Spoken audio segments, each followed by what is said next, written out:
Lovely.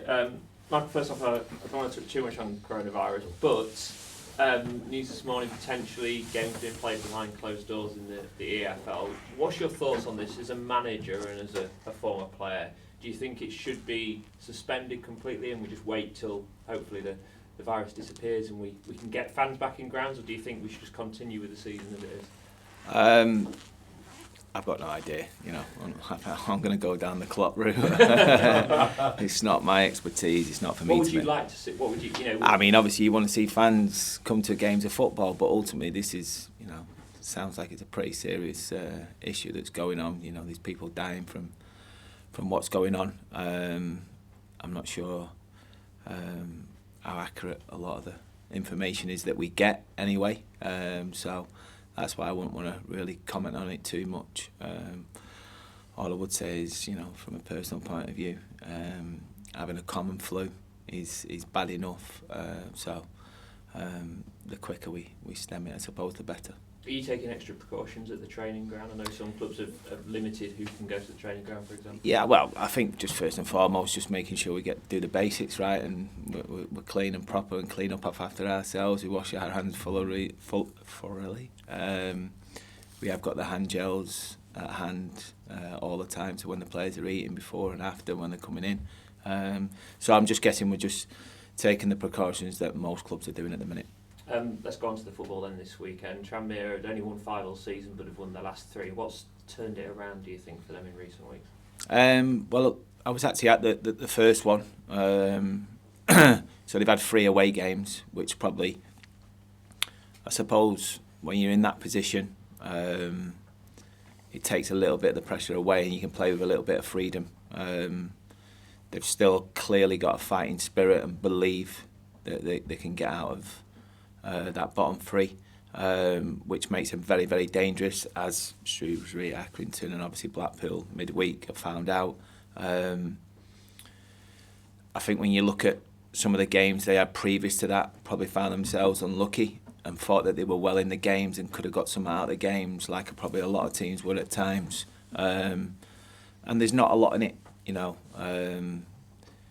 think you very rarely see a side get thumped. Yeah, you will get 1 or 2 every Saturday, but it's not like if you get a side that's playing, I don't know, in the bottom 4 or 5 of the division and they've got to play the top 2 or 3.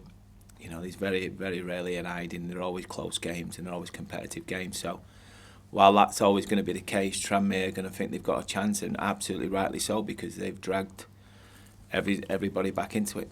The pitch, everybody's talked about how difficult the pitch can be. You're going to have to change your philosophy of how you want your side to play this weekend because of just how bad the condition is of the pitch. Yeah, well, I think it'll be stupid not to in some degree. I think we've got to be mindful of that and not give them the upper hand to sort of nick the ball in areas that we don't want them to take the ball off us. So, we'll have to make sure, and we will, and the players know already, there's certain areas of the field that we can look to play in, certain areas of the field that we don't really want to take in it too many risks. And we'll try and do that as best we possibly can. But at the same time, not deviating too much away from the fact that if we've got an opportunity to be brave and pass the ball in the right areas, then you can do so. And when you're playing against a side that are below you in the table, that are still could possibly drag you into a relegation battle, is it one of those weekends where if you come off on Saturday at 5 o'clock and you've not lost, it's a positive result? Potentially, yeah. And away from home as well, first and foremost, obviously. Away record this year has been nowhere near good enough, and the more points we can pick up on the road, the better. And if that was the case on Saturday, I certainly, at this moment, sitting here right now, won't be too disappointed. Another goal for Scully at the weekend. It's been decided. Are you surprised just how well he's adapted and coped to coming down from, obviously scored a lot of goals at 23 level, but coming down and playing at League One? Not so much because of his personality. He's obviously got an infectious personality, but the way he plays the game is suited to league football. He's very aggressive, very direct, passionate. Every time he gets the ball, he wants to try and score and beat people. we're trying to say to him, look, you can't score every time you get the ball, and we can't score as a team or create chances every time we get the ball. There has to be a little bit more control to his play, a little bit more calm at times, take less touches and move the ball a little bit quicker, use his teammates. So we're trying to bring that into him every single day, but there's no doubt about it that when he gets on the pitch, things tend to happen. Sometimes for the bad and good, that with the greatest respect, some of you guys might not see, or some fans might not see, which causes a couple of issues on Saturday. But in the main, yeah, he's been very, very positive. And it's great for him, I guess, that you've got this spell now between when he's joined and the end of the season to bed him into the side, to bed him into League One football, so he can be ready and raring to go as well for the start of next season. I guess like a number of your young players you've signed a permanent deal. Yeah, definitely. He's playing in a position that he can play in, but he's not. It's not his preferred choice. He wants to play more central roles, and I get that, I understand that. But you're right. We've got 3 or 4 that. Whatever happens between now and the end of the season, it's going to do in the world of good looking forward to next year. And that was a part of the reason of the business that we did in January. There was a risk to it, but it was a calculated risk. It wasn't just doing it for the sake of doing it. We know now that hopefully these young guys will come in and enjoy the experience, which I think and I know they are, and try and finish as strongly as we possibly can, knowing that hopefully next year will be a little bit different. And the players that are out of contract in the summer, when do you start to discuss their futures? When we're in a position, like I said before, where I'm more than comfortable thinking about next year, because at this moment in time I can answer your questions about the young lads and thinking about next year, but my focus is literally the next 9 games. Lovely, thank you. Michael, are Tranmere using the pitch to their advantage? Possibly, but they have got some. Yeah, but they've got some good players. They have got some really good players. If you go through the team, Mickey might say, well, is it actually more of a disadvantage to? This is him speaking to us, and a bit of a leveler for the teams that turn up. You don't know, but I think if you look at the forward line, they've got a bit of pace there, and obviously the experience of the likes of Vaughan up top as well.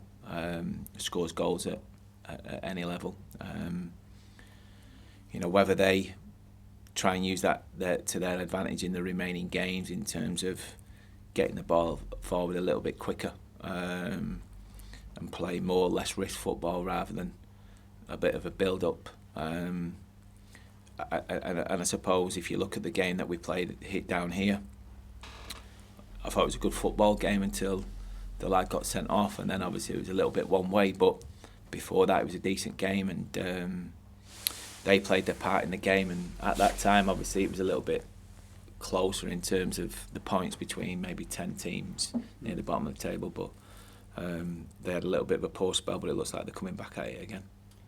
In terms of the pitch, have you got to get the balance right of not talking to the players about it too much, because you don't want to plant a negative seed in the mind, do you?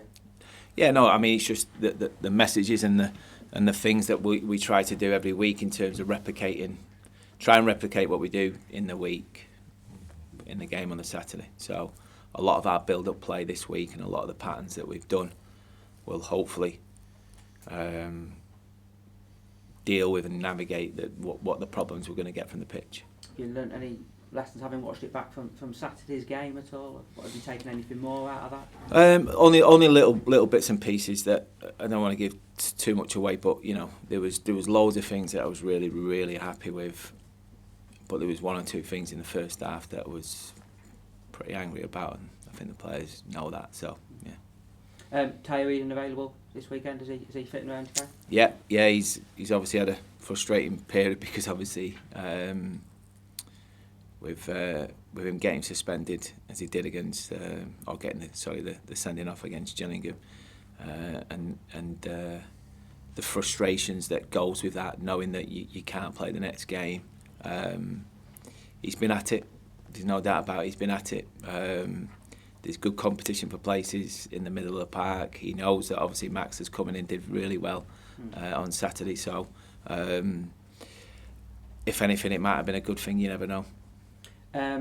George Grant, Tom Hopper, I think they picked up knocks last weekend. How are they getting on? Are they okay? Tom's fine. George will be 50-50. Yeah. What did it, ankle, is it? Or? Yeah, he got clattered in the middle of the park. I think it was when he went down at some point in that second half, and the referee decided that he fell over a piece of grass. But no, he got a bit of a knock on the ankle, and it was a little bit sore and swelled over the weekend. I think they've reduced the swelling a lot, so he could train today. Hopefully he will do. Right, thanks, Michael. Michael, you said you concentrate on the running, that's brilliant, because we've got to, or whilst the youngsters up next year.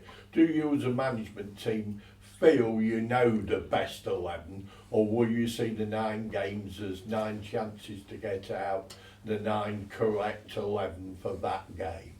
Yeah, I think it's more the latter really. I think we've just got to make sure that we concentrate on the next 9 games and game by game, and like I say, our next 2 games, with the greatest respect to both teams, are 2 very, very different games. We're coming up against a side who are fighting for their life, are on a great run, on a difficult pitch for both teams, and I get that and understand that. And then obviously the following game against the best team in the league, and probably the best footballing team in the league, and we probably got the first 45 minutes away at Coventry was probably in terms of football, it was the biggest hiding that we've had since I've been here. They played us off the park. I have to say the players responded that day and did really, really well in the second half, and should have a penalty, a sending off, and all these things. But yeah, I think we have to go into the 9 games, taking it game by game, and then picking a team that we think is more than capable of winning that game against the opposition we're up against. Thank you. Cheers.